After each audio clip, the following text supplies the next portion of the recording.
En este video vamos a obtener las componentes rectangulares de un vector a partir de su magnitud y dirección. Entonces vamos a partir de que nosotros conocemos la magnitud del vector y su dirección, o sea, el ángulo medido a partir del eje X positivo. Voy a inventar uno para poder hacer el ejercicio, 200 grados. Entonces, vamos a suponer la longitud de sus componentes X y Y. Lo único que sabemos es que su orientación son 200 grados, o sea que está en el tercer cuadrante, y su magnitud es 35. Vamos a imaginar que aquí tenemos dibujado nuestro vector.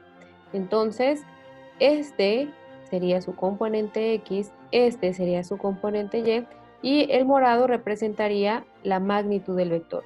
De la misma forma tenemos aquí un ángulo, que este ángulo sería un complemento del ángulo de 200 grados. Entonces, si nosotros conocemos el ángulo y la magnitud del vector, tenemos aquí un triángulo rectángulo. Recordemos que la magnitud del vector vendría representando la hipotenusa de nuestro triángulo rectángulo.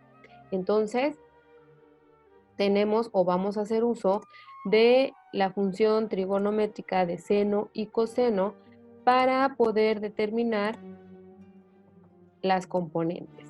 Vamos a empezar con la función de seno y aquí tendríamos seno del ángulo.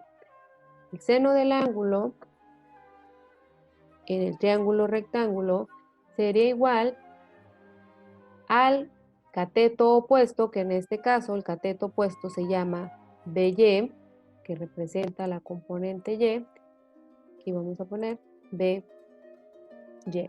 Entre la hipotenusa, y la hipotenusa dijimos que representa la magnitud del vector. Entonces aquí vamos a poner magnitud de nuestro vector. Nuestro vector se llama B. De tal forma que si lo que a nosotros nos interesa es la componente Y del vector, pues lo único que tenemos que hacer es despejarla. Aquí vamos a decir entonces que la componente Y va a ser igual, este que está aquí está dividiendo, entonces pasaría multiplicando. Eso significa que la componente Y va a ser el producto de la magnitud del vector por seno del ángulo que tenemos ahí. Entonces, seno de teta. Muy bien, ya encontramos aquí nuestra primera ecuación, nuestra primera igualdad. Ahora vamos a utilizar la función coseno. Si nosotros utilizamos la función coseno, tendríamos que el coseno del ángulo teta, o sea, del mismo ángulo, va a ser igual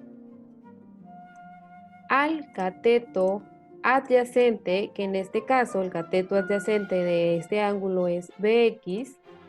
Entonces tendríamos aquí BX y otra vez sería entre la hipotenusa. Ya dijimos que la hipotenusa de nuestro triángulo es la magnitud del vector. De tal forma que si nosotros despejamos esta ecuación, esta magnitud que está dividiendo pasaría multiplicando. Entonces, podemos reescribir esa ecuación como componente X igual a la magnitud del vector, pero ahora va a estar multiplicada por coseno del ángulo. Aquí le vamos a poner coseno de teta. Entonces, estas dos ecuaciones son las que nosotros ocupamos para encontrar las componentes X y la componente Y del vector. Estas las podemos utilizar nosotros como fórmulas. Entonces, regresando a este ejercicio, si yo tengo magnitud 35 y tengo un ángulo de 200 grados, yo puedo utilizar directamente estas dos ecuaciones para encontrar las componentes de mi vector. Entonces la magnitud de mi vector es 35 y aquí tendría yo seno de 200 grados. Vamos a escribirlo con paréntesis. Aquí voy a tener entonces el seno de 200. Y aquí abajito también tendría la magnitud, pero en vez del seno para x vamos a utilizar siempre el coseno. Al decir siempre me refiero a siempre que nuestro ángulo, este ángulo, recuerden, debe estar medido, aquí está, debe estar medido a partir del eje X positivo. Eso es muy importante. Si no, estas ecuaciones que están aquí cambiarían, no utilizaríamos las mismas. Entonces, 35 por seno de 200 nos da un resultado negativo, 11.97. Y la otra componente sería 35 coseno de 200, nos da un resultado también negativo de menos 32.88. Con esto nosotros podemos corroborar que nuestro vector se encuentra en el tercer cuadrante. Nuestras dos componentes son negativas. Entonces, si yo quiero escribir el vector, ahora yo puedo escribirlo de la siguiente forma. Yo ya conozco sus componentes, entonces aquí pondría que mi vector va a ser igual y lo ponemos aquí. Primero la componente X, que es 32.88, la componente Y, que dijimos también es negativa, y recordando que nosotros también podemos escribir el vector utilizando los vectores unitarios. Nuestro vector quedaría escrito así.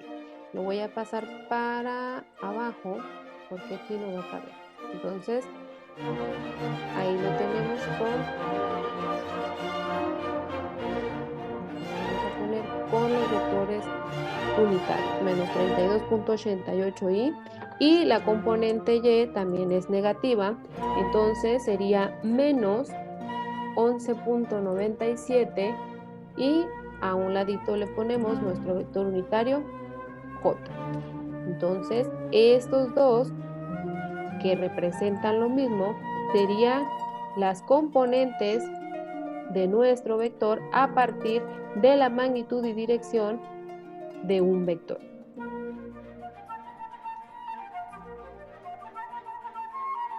En el caso de que nuestro vector se encuentre en otro cuadrante, no afecta, el procedimiento es exactamente el mismo. Utilizamos estas dos fórmulas para encontrar la componente X y la componente Y del vector.